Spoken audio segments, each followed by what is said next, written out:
The sun had barely risen when Keisha unlocked the garage door. Her father's name was still painted in fading white letters above the old metal shutter. Roy's Auto Repair, it said.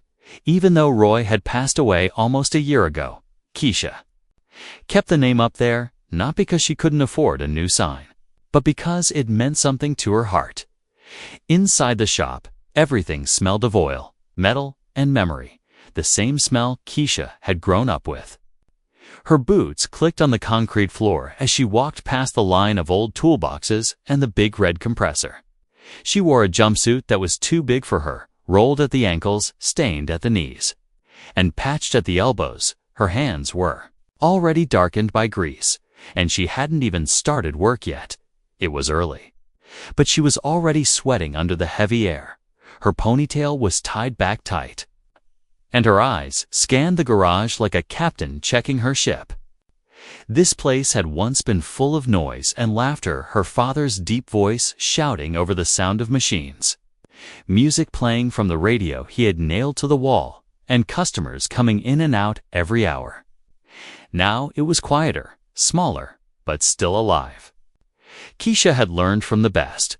Roy was known in the whole county, not just as a mechanic, but as a good man, the kind who fixed brakes for single moms and never charged extra for someone who was short on cash. He had called his customers family, and most of them had cried at his funeral. But when Keisha took over, things weren't the same. People were surprised, even confused, when they saw her under the hood of a car instead of behind a desk. "You work here?" they'd ask, eyebrows raised. "No," she'd reply, wiping sweat off her brow with a rag. "I own this place." Some walked away without saying another word. Others gave her a chance, and when they drove away, their engines ran smoother than they had in years. Word began to spread slowly about the mechanic with the soft voice and strong hands, the girl in grease-stained coveralls who never gave up. Still, business was tough. She didn't have her father's big reputation yet. Some suppliers charged her more, thinking she didn't know better. Some men tried to talk down to her, telling her how engines worked like she hadn't rebuilt 3 of them before breakfast. She smiled through it, let her work speak louder. Then their doubts. She worked alone most days. Sometimes her cousin Jamel dropped by to help. But mostly, it was just Keisha. She didn't mind. She liked the quiet, liked hearing the click of her wrench and the buzz of the lights above. She liked the way engines told their own stories, the coughs, the rattles, the deep hums. All she had to do was listen close. Outside, the streets were waking up. Across the road was a barber shop where old men gathered early to talk politics and dominoes. A few doors down, Miss Helen's bakery filled the air with the smell of warm bread and cinnamon. Keisha's garage sat between them all, steady and grounded like an old tree that refused to fall. That morning, a white sedan pulled up slowly, steam hissing from under its hood. A woman stepped out, looking nervous. Keisha walked over, wiping her hands on her rag. "Something wrong?" she asked. The woman looked surprised. "You the mechanic?" she said. Keisha nodded. "Sure am. Let's take a look." They lifted the hood together. The engine was overheating, a busted radiator hose leaking fluid like a wounded animal. Keisha explained the problem gently, then offered a fair price. The woman looked relieved and said yes right away. As Keisha got to work, the woman watched for a while, then asked, "Did your daddy teach you all this?" Keisha smiled softly. "Every bolt, every screw," she replied. "He taught me to fix engine sand, fix people's days too." By lunchtime, the car was fixed, the customer gone, and Keisha sat on an old crate, chewing on a sandwich from Miss Helen's bakery. She looked at the photo of her dad on the wall, taped next to a calendar and a hand-drawn heart from one of the neighborhood kids. It wasn't easy, but she was doing it, holding the shop together, honoring his memory, making her own name, one engine at a time. What she didn't know was that something bigger was already on its way. A story she hadn't expected. A man with a broken truck and a kind heart. And a flatbed that would carry more than just a vehicle. It would carry a message that would peer a message that would peer a mess. That would change everything. But for now, Keisha just finished her sandwich, brushed the crumbs from her coveralls, and rolled up her sleeves again. The next customer was coming, and she had a legacy to protect. Asterisk, it was almost closing time when she heard the soft rattle of an engine outside. Not the loud roar of a healthy truck, but the wheeze of something barely holding on. Keisha was wiping her hands when she looked up and saw a dusty old pickup rolling in like a wounded animal, limping home. The kind of truck that had been patched too many times, paint fading, dents telling stories that no one ever asked about. Behind the wheel was a man who looked like he had more years behind him than the truck itself. He sat still for a moment, his hands resting on the steering wheel, shoulders low, as if deciding whether to stay or just drive until the truck gave up. Keisha stepped outside and walked up slowly, her voice calm and kind. "Need a hand?" she asked. The man looked at her through tired eyes. His skin was dark and dry like old leather, beard patchy, and his clothes were worn thin. He gave a weak smile, then nodded once. "Engine's been knocking for days," he said. "Now it won't go over 20 without shaking me out the seat." She guided him to park near the garage, and he climbed out carefully, holding his back as if pain had made a home there. Keisha popped the hood and leaned in, already listening to the whispers of the metal. She could tell right away timing, chain slipping, plugs fouled, belts loose. It wasn't just one thing. It was everything. She knew what it needed, and she also knew it wasn't cheap. The old man watched her closely, like he was reading her face for a verdict. When she finally stood up, he spoke before she could. "Don't waste your breath," he said. "I can't afford it." Thought maybe it'd be something small, maybe a miracle. Keisha wiped her hands on her rag again and leaned against the truck. "You've got a name?" she asked gently. "Jenkins," he said. "Most folks just call me Old Man Jenkins." "Well, Mr. Jenkins," she said, "this truck's hanging on by a thread, but I've got some time tonight, and I don't like seeing good people stranded." He shook his head quickly. No, I ain't here asking for charity. Just figured maybe I could trade some work, or come back next week with a little cash." But Keisha was already pushing the truck into the garage. "I'll figure something out," she said. "Go sit over there. There's water on the table. The fan still works if you twist it just right." He didn't argue, just sighed and followed her instructions, sitting down slowly on a folding chair near the workbench. He watched her work in silence as the sun began to drop. Her movements were smooth, confident, like she belonged inside that garage more than the tools did. Her hands moved like she was dancing with the engine, not fixing it. Hours passed. The sky turned orange, then purple, then black. Still, she worked, replacing old parts, welding what could be saved, tuning the rest like an artist bringing a forgotten song back to life. She even gave the truck a quick wash, wiped the seats, and cleaned the mirrors. It wasn't much, but it made the old thing look like someone cared again. When she was done, she handed him the keys. "He'll run better now," she said. "Maybe not perfect, but enough to get you where you need to go." Jenkins stared at her in disbelief. "How much do I owe you?" he asked slowly, reaching into his coat pocket, pulling out a small folded bill that looked like it had been through the wash 10 times. Keisha took a step back, held up her hands, and smiled. "You don't owe me anything," she said. "Consider it paid forward. My dad would have done the same, probably with even more cussing." His eyes blinked fast, trying to hold back the emotion that was rising too quick to hide. He opened his mouth like he wanted to say something deep or wise, but all he could manage was a soft thank you. "Girl, thank you so much."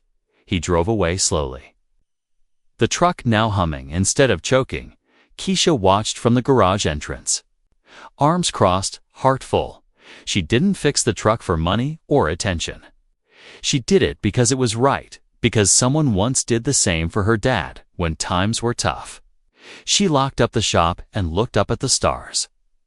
There was something peaceful about that night, like the world had paused for a moment just to nod in approval. She didn't know that this small act, just helping a tired man fix a tired truck, was about to set something big in motion. Bigger than engines, bigger than business. Something was coming, rolling toward her shop like fate on 4 wheels. The town moved slow the next morning, but Keisha was already back in the garage before the rooster in the neighbor's yard even finished his second crow. The concrete floor was still cool. The air smelled like metal and yesterday's hard work. She stood at the bench, tightening a socket wrench with steady hands. But her mind wasn't on the tool. She kept thinking about the old man's eyes, how they softened when she handed him the keys. How his fingers trembled when she refused his. Money, it wasn't the first time she'd helped someone for free. And it probably wouldn't be the last. But this time felt different. Deeper. Like she'd repaired more than just a truck outside. The early sun threw gold lines through the garage window. The silence was broken by the buzz of a fly and the occasional creak of a passing bike. Keisha sipped her warm coffee and leaned against the wall. Her boots were heavy with dust.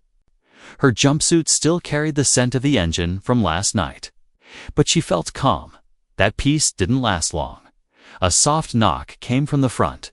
Not loud, just enough to break the moment. She looked up and saw a small girl with thick glasses and a wild ponytail, holding a paper bag like it weighed more than it should. Behind her stood Miss Helen from the bakery. Waving shyly from the sidewalk, Keisha opened the garage door wider. "Morning," she said with a smile. The girl stepped forward, eyes wide. "Mama said to bring this," she said, holding out the bag. "She said thank you for helping the man with the old truck." Keisha blinked, surprised. "How did you know about that?" The girl shrugged. "Everybody knows," she said like it was obvious. "Miss Helen says kindness travels faster than gossip, especially in small towns." Keisha laughed softly and opened the bag. Inside were 2 warm biscuits, a tiny apple pie, and a sticky note that read, "For the girl with the golden heart, no charge." She didn't know what to say, so she just nodded, her chest warm in a way that had nothing to do with the food. She set the bag down gently, like it was made of glass, and went back to work. But her thoughts kept drifting. Maybe helping Mr. Jenkins had done more than fix his truck. Maybe it reminded the town of something important, like community, or dignity, or just simple goodness. By mid-morning, 3 more customers had shown up. One of them was a man Keisha had never seen before. He said he was just passing through, but somehow already knew her name. He needed new brake pads and asked if she was the one who helped the old man with the pickup. She nodded, hands already moving to grab her tools. "That was me," she said. "You didn't even ask him for a penny?" The man asked, eyebrows raised. "Nope," Keisha replied, "didn't need to." He needed help. That was enough. The man smiled to himself, like he'd found the answer to a test question. "Thought so," he said, then handed her his keys. "Take your time." The day kept rolling. More cars, more oil, more stories. But something strange started happening. More people were coming in, not just for repairs, but just to say hello. Or offer something small. An old woman brought a case of bottled water. A boy dropped off a drawing of a truck with a cape on it, titled, "Keisha Saves the Day." She hung the drawing up next to her father's picture, right where everyone could see it. She didn't say much about it, but every time she walked past it, her smile lingered just a little longer. By the time the sky turned orange again, Keisha was exhausted but proud. She looked around her little shop, the scratched walls, the chipped shelves, the tools older than her, saw something new. For the first time since her father passed. It didn't feel like she was just keeping the lights on. It felt like she was building something, breathing life into the place again, that night. As she locked up and tossed her towel over her shoulder, she noticed something odd on the pavement. Outside, a single deep tire mark, fresh and heavy, like something big had been there. She knelt down, ran her fingers across it, and looked down the road, but saw nothing. Just the quiet street and the flicker of a distant streetlight. She didn't think much of it, not yet. But her gut whispered that something was moving. Something bigger than she could see. Maybe kindness really did travel fast. Maybe it had caught a ride on a bigger set of wheels than she was used to. And maybe, just maybe, it was headed straight for her shop. It started with a whisper. Not from a person, but from a phone screen. Someone had taken a photo of Keisha standing beside the old pickup, handing the keys to Mr. Jenkins with oil-stained fingers and a quiet smile. The light hit her face just right. Soft golden against the grit of the garage.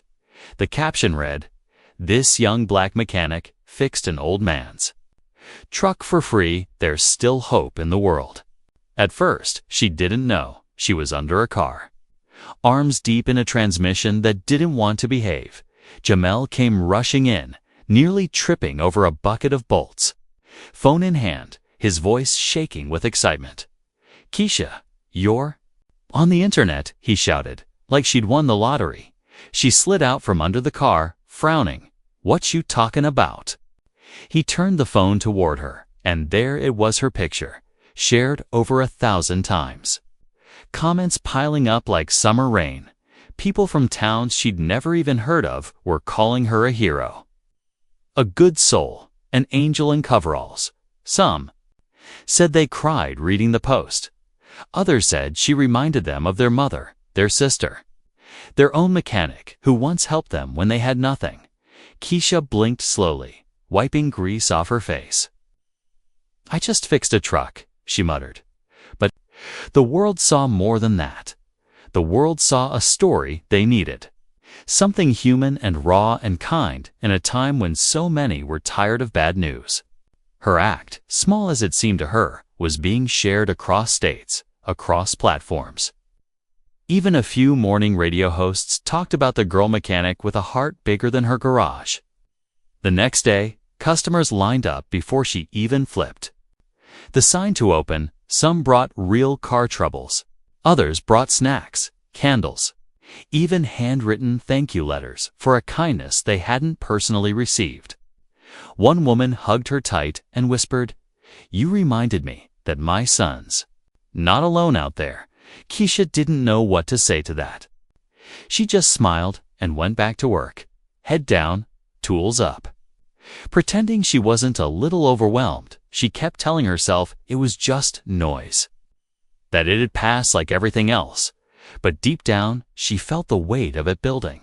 Like someone had opened a door, and now the wind was rushing in fast. A man in a tie came in later that afternoon, suit too clean for a garage. "Are you Miss Keisha Roy?" he asked, holding out a folder and a business card. He was from some website or news app or something fancy. She didn't catch all of it. He wanted an interview, maybe a feature story. Said he'd flown 3 hours just to talk to her. She looked at him for a long time, then shook her head slowly.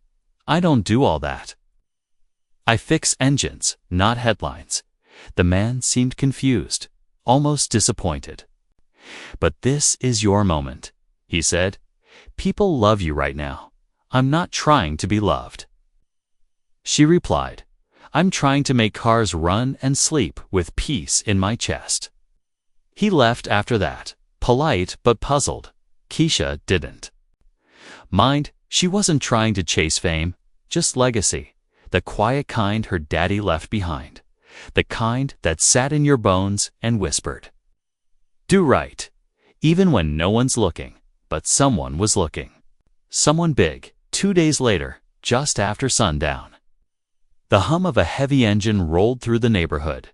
Keisha was inside, checking inventory when the ground seemed to tremble. She stepped out, wiping her hands, and stopped cold. A massive flatbed truck was backing into her lot. Shiny, spotless, clearly not from around there. It moved slow, careful, like it knew it didn't belong in this quiet corner of town. There was no music, no announcement, no logos on the side, just the low purr of power and the metallic hiss. Of the brakes locking into place, the driver hopped out. Dressed in a simple blue shirt and cap, he didn't say much, just nodded and handed her a thick sealed envelope. Then, without a word, he returned to the cab and drove off, leaving the truck behind like a dropped gift from the stars. Keisha stared at the flatbed, then down at the envelope. Her name was written across the front in careful handwriting. Not typed, just ink and intention. She opened it with shaking hands. Heart pounding against her ribs, inside was a letter, a key, and a pink slip in her ship papers for the flatbed. All signed, all legal. The letter said only this: sometimes the universe rewards good work without asking first. Use this truck to build something bigger. If you've got people watching now, make them proud. There was no signature, no name. Just that message and the weight of something unseen pressing down gently on her shoulders. She looked at the flatbed again, long and wide and beautiful. Her garage had never owned anything this new, this powerful. It felt like someone had just handed her a blank chapter, a new road to drive on. She didn't know where it would lead yet, but she could already feel it in her bones. Things were changing. The story had only just begun. Keisha didn't sleep that night, not because she was scared, but because her mind wouldn't stop racing. Every time she closed her eyes, she saw the flatbed, parked like a sleeping giant outside her garage, gleaming under the streetlight, like it had something to say, like it was waiting for her to understand what it meant. She sat at the kitchen table with a cup of lukewarm tea. Staring at the key, she turned it over in her hand again and again, like it might reveal a secret if she just looked hard enough. The note sat beside her, its message short but impossible to ignore. Build something bigger, it had said, and now that idea clung to her ribs like wet cloth. Morning arrived before she was ready, but she didn't need to be ready. She just needed to move. She walked out to the garage. The street still quiet. The sun hadn't climbed high yet, but the flatbed shimmered like it had absorbed every bit of moonlight while the town slept. Keisha circled it slowly, her boots crunching against gravel. It was perfect, no rust, no dents, not a scratch in sight, like it had been made for her and only her. The cabin still smelled like fresh leather and factory air. The engine purred when she turned the key. Low and powerful like a lion breathing in its sleep. She had questions, hundreds of them. Who sent it? Why her? Why now? But none of the answers came. Instead, a single car pulled into the lot while she stood there gripping the steering wheel like it might float away. It was Mr. Jenkins' pickup, the same one she'd fixed days ago. It still rattled a little, but it ran, and it ran because of her. He stepped out slow, his back still stiff, but his smile warm like the sunrise. He walked over and placed a small box on her workbench without saying a word.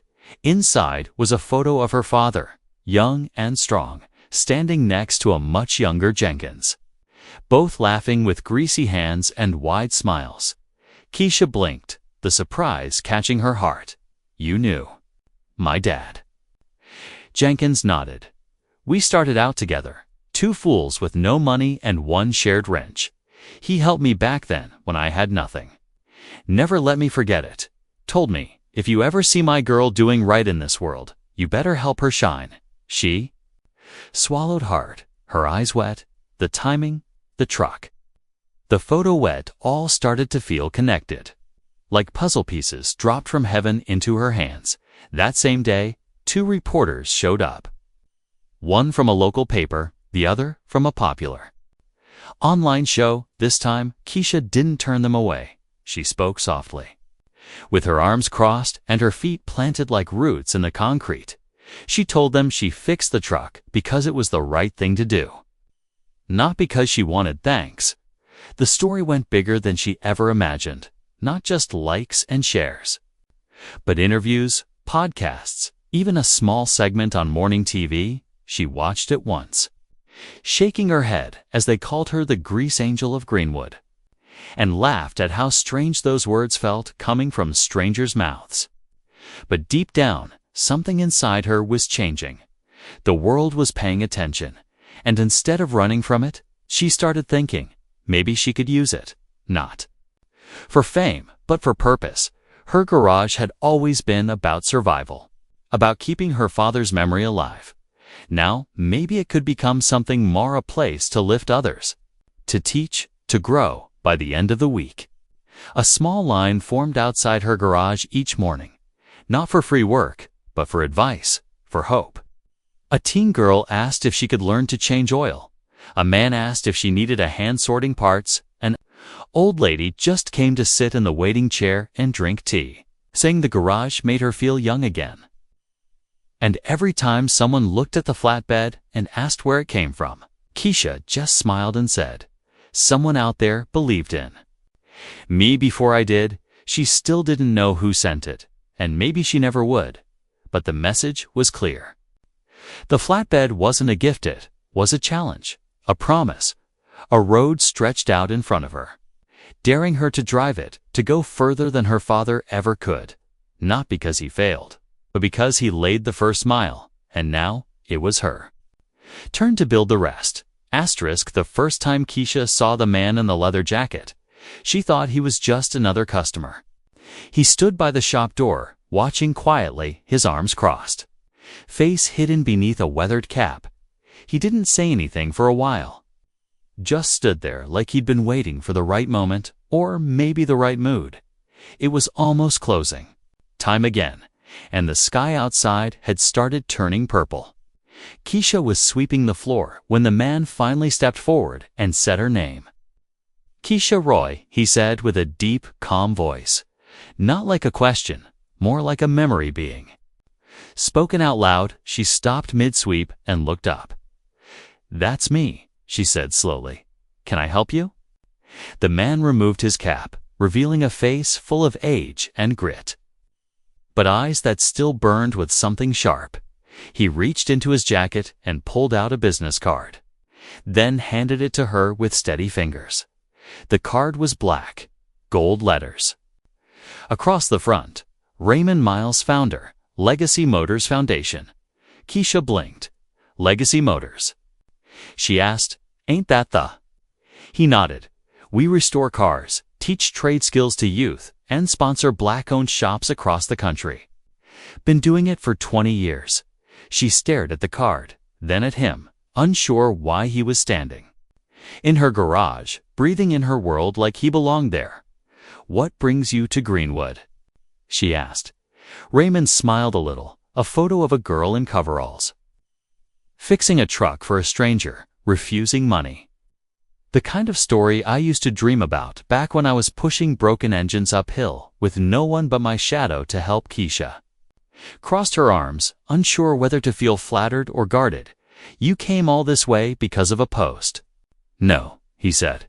I came all this way because I know your father. The words hit her like a cold wind. Her hands went still, eyes narrowing slightly. You knew Roy? Raymond nodded again, slower this time. Long time ago, before he had you. We worked side by side at a tiny garage in Atlanta. He was the best damn wrench I ever met. Stubborn too, but his heart, he paused, then chuckled. His heart was gold. He told me one day, if anything ever happens to me, and you see my kid doing right in this world, you better not just clap, you better help. So here I am. Keisha didn't know what to say. 1,000 thoughts ran through her mind, her heart pounding louder than the old fan spinning above her. She felt like a door had just opened to a part of her father's life she'd never seen before. Raymond walked around the garage slowly, taking it all in: the rust, the old tools, the cracked windows, and the shiny flatbed sitting proud in the corner like a crown on a humble throne. You got something special here, he said. You're not just fixing engines, You're restoring faith, dignity, courage." She let out a breath she didn't realize she was holding. "I'm just doing what he taught me," she whispered. Raymond looked her in the eye. "And now I want to help you do it bigger." Keisha raised an eyebrow. "What do you mean?" "I want to invest," he said. "Real money, real tools, new equipment. Training programs for local kids. You turn this shop into a beacon, and I'll back you the whole way." It was too much to take in all at once. She stepped back, heart racing. "I didn't do this for attention," she said quietly. "I'm not trying to be famous or rich. I just wanted to do right." Raymond nodded like he understood exactly. "And that's why you deserve this. Not everyone who's loud is worth hearing. But when someone quiet does good, the world listens harder." She looked at the photo of her father. On the wall, the drawing from the neighborhood kid beside it. The letters from strangers taped to her toolbox, and the flatbed that had changed everything, slowly. She turned back to Raymond and held out her hand. "Grease and all, if we do this," she said. "We do it the right way, no shortcuts, no fake smiles, just real work." Raymond shook her hand with a firm grip. "That's the only way I do it." And just like that, something shifted in the air. Like her father's voice was nodding in the wind, proud and certain, for the first time since she took over the shop. Keisha didn't feel like she was just surviving. She felt like she was about to build something that would outlive her name, and this time she wouldn't be doing it alone. 1 year later, if you stood on the corner of 5th and Bailey just before noon, you'd see something different than you did before. The smell of gasoline still floated in the air. Tires still rolled over cracked pavement, and the same old birds still perched on the power lines, but the garage at the end of the block had changed. The faded sign above the shop still read Roy's Auto Repair, but underneath it, in smaller letters, freshly painted, another name had appeared: Keisha's Motors. People still called it Roy's, out of habit, but everyone in town knew it now belonged to her. She didn't erase her father's name. She built hers beneath it. The flatbed truck had its own parking space now, polished every weekend like it was a family heirloom. Keisha used it not just for hauling broken vehicles, but also for delivering food boxes, transporting tools to local schools, and showing up at community events where kids could touch real wrenches and feel real engines humming under their palms. Inside the shop, 2 more mechanics worked side by side with Kishatanya, a single mom who had never touched an engine until 6 months ago, and Lex, a quiet teen who used to ride past the shop every day on his bike just to peek through the windows. Now he wore a name patch and handled oil changes like a pro. Keisha didn't teach with fancy words. She taught with patience, with demonstrations, with a smile that said, "You can do this," and a firm nod that meant, "Now try it yourself." She didn't yell when someone messed up, just handed them the wrench again and said, "One more time, that's how you learn." The walls of the garage had changed too. One corner was now covered in photos, old ones of her father, new ones of customers smiling next to their fixed cars, kids posing proudly with tools in their hands. Letters from all over the country had been pinned beside them. Notes that read things like, "But you reminded me what kindness looks like," and "I wish there was a Keisha in our town." Sometimes, when she was alone, she'd sit on the same crate where she used to eat her sandwiches and stare at those letters. They were proof not of fame, but of purpose. Proof that the smallest choices ripple farther than you think. Like one kind act can echo for miles. For years, Raymond Miles kept his word. He visited once a month, helped install new lifts, introduced her to business mentors, and sat with her in silence when the stress got heavy. He never tried to take over, never tried to own her dream. He just made sure she had the bricks to build it taller. One Friday, a camera crew came from out of state. They wanted to shoot a "Where Are They Now" piece for the internet show that had aired her story months ago. Keisha almost said no again, but Jamel convinced her. People need to see what happens when someone good gets a chance, he said. It's not about you, it's about what you represent. She let them in, smiled awkwardly on camera, and told her story one more time. This time with grease still under her nails and a socket wrench in her hand, when they asked what the future looked like. She didn't talk about money or expansion. She just said, if a girl walks in here tomorrow and wants to learn, I want to have a place for her to stand. That night, the video went live, and her phone didn't stop buzzing for 3 straight days. People from all over sent messages, donations, requests for mentorship. Even old friends of her father reached out just to say they were proud. But Keisha stayed the same, up early, hands dirty, heart full, on the shop's anniversary. The townspeople threw a block party right outside the garage. There was music, dancing, food, and laughter. But the highlight came when a small group of neighborhood kids rolled in with bikes they had fixed themselves using tools she had given them. They called themselves Keisha's crew, and each wore a little patch on their shirts with a wrench stitched into it.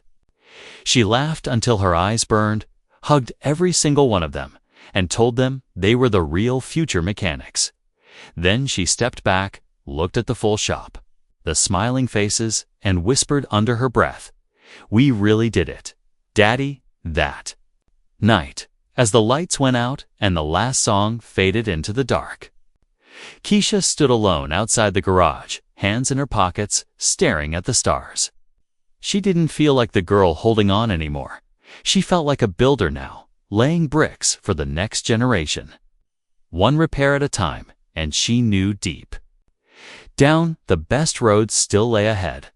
It was early morning again, just like the beginning. But this time, the sky was softer, the air warmer, and the garage quieter than usual. Keisha stood alone with a rag in one hand and a thermos of coffee in the other. The world still wrapped in silence before the engines and voices began their daily hum. Something about the stillness felt different, not like an end, but like something waiting to arrive. She was checking the bolts on a brake drum when she heard the familiar rattle of an old pickup. Not any pickup. That pickup, the one she'd fixed for free all those months ago. The blue paint still flaked around the fenders, and the front left tire was low. But the engine purred like it had found new life. Keisha wiped her hands and smiled before the truck even came to a stop. Mr. Jenkins stepped out slower than before, but straighter too. He wasn't wearing the same worn-out coat. His clothes were fresh, his shoes solid, and his cheeks had more color than the last time she saw him. In his hands was a small wooden box, carved with care and polished to a soft shine. He walked up to her and held it out with both hands like it carried something holy. "I was hoping you'd still be here," he said quietly. "Didn't want to leave without saying thank you proper." Keisha took the box gently and opened it. Inside was a photo, faded but clear, of her father and Jenkins, side by side in their 20s, arms around each other, grease on their faces, joy in their eyes. Beneath the photo was a folded letter, handwritten in the careful curves of someone who once loved words more than machines. She opened it slowly, and her breath caught when she saw the signature, Roy. It was a letter her father had written long ago, meant to be read one day like today. "To whoever holds this shop when I'm gone," it began. "Remember that a real mechanic doesn't just fix engines, she fixes trust, dignity, and people's hope when they feel broken. This place is more than steel and bolts. It's a heart with a garage door." Keisha didn't speak, just held the letter close, her throat too tight to form words. Mr. Jenkins placed a hand on her shoulder, strong and steady. "He knew you'd make something of this place," he said. "And you did more than that. You gave it life again." She nodded slowly, wiping her eyes with the back of her sleeve. "I just did what he taught me," she whispered, "one fix at a time." Later that day, she gathered her crew, the neighborhood kids, and a few loyal customers, and unveiled a new sign, not to replace the old, but to hang just beside it. This one read, "The Roy and Keisha Foundation Free Lessons. Real skills, open doors." The crowd clapped, cheered, and even a few tears fell from rough faces that had seen too much of life's hard roads that evening. As golden light spilled over the shop's rooftop, Keisha stood in the bay doors with her arms crossed and her heart wide open. She looked at the new sign, then at the old one, then at the sky. Where clouds drifted slow and silent, in that moment, she understood it all. The free repair, the flatbed truck, the letter from her father. The visit from Raymond, they weren't just separate events. They were part of a bigger story, a chain of kindness, passed from hand to hand, engine to engine, generation to generation. And now she was the link that made it all whole again. As the town lights flickered on, a young girl rode up on a rusty bike, brakes squealing as she skidded to a stop. "Miss Keisha," she called out. "My chain's loose again. Can you show me how to fix it?" Keisha smiled, bent down beside her, and said the same words her father once told her. "Of course, baby girl, but you're gonna learn to do it yourself." And under the fading sky, beneath the names of 2 generations, they got to work one wrench, one wheel, one heart at a time.